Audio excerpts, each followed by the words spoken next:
So Jamal Niaz here with the icon herself, Lorraine Bracco. You don't believe me. I'm very, very sincere about this. Everyone is so excited to meet you this weekend. I know someone was showing you, I believe, was it a tattoo of yourself on their leg? It was really a tattoo of Michael Imperioli, but he wrote for me, Toodle fucking oo. Oh, okay. Which I thought was very cute. And how fun has it been interacting with the fans this weekend? It's always great. It's always great, except for you. Oh, no.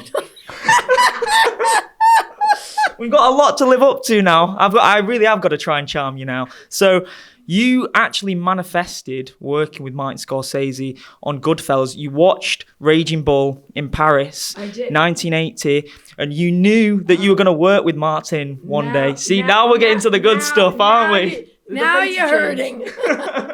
Yes. So you manifested that. After hours, you thought you nailed the audition. I did. You did nail the audition. Yeah. You got off the phone. It didn't happen. You were like, F you to Marty. He comes back. He invites you round to his apartment. Who's sitting there, Lorraine, in the apartment? Ray Liotta. Exactly. Yeah. And was the chemistry absolutely instant from there? Yeah, well, he was beautiful and charming, and he's got those very sexy eyes, and he was great. And but yes, I did see Raging Bull, and I said, that director would like me. It's very true. I love that. I absolutely love that. So you're right, I did manifest it some way. And you knew Martin anyway, socially. Yeah. We had, I've been to a couple of dinners or parties, and he was there, and he was always very lovely and charming. And but when I didn't get the part in After Hours, I was really pissed. A bit of a grudge against him for a little bit. A little bit, but he did say on the phone, we'll work together.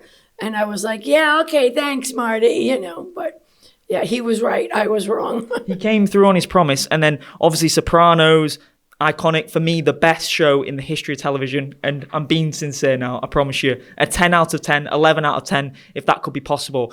But at one point, so you were wanted for the role of Carmela. Yes, in sitting down with David Chase, I said, listen, come on, let's be truthful. I played this role already. I had an Oscar nomination, Marty Scorsese, blah, blah, blah, blah, blah. Why try to do that again? Not good for David and not really good for me. And I said to him, what I really want is I really want to play Dr. Melfi. And he looked at me and was like, really? I said, yes. I love that they're intimate together. I love that it's an Italian-American educated woman that we never see. And I think it's, I loved the script. So that was the first part of the conversation. But I loved that he was really taken back, that was the role I wanted. I said, yeah, that's what I want. How special were those first moments on set with James Gandolfini? Because like you said, you had the most, probably more intimate moments with him than Carmela did, to be honest, because he really exposed that character in its true self to you. I loved that, and I thought that was great. And he was vulnerable with me. It's something that, you'd never really saw him do. But I will tell you, I saw James Gandolfini in a play, Tennessee Williams. The name of the play will come to me. And I remember looking at the playbill and finding his name, James Gandolfini. I said, that's a great actor. Is there a personal favorite scene of yours in the show that you filmed and you just knew it was absolutely electric between you two? Wow, I loved when he wanted to kiss me. Yeah. I mean, I love when anybody wants to kiss me, to tell you the truth. Yeah, I thought that was really, he was sweating, okay? It was so funny, but yeah, I thought he did that scene really well with me. His transformation was insane, and you got to know him very personally as well. Just what were some of the biggest things you learned from him as an actor? Committed. Very committed, Jimmy. He would come in, he would ask the cameraman if he had a long scene to do, he would want to do it in one take.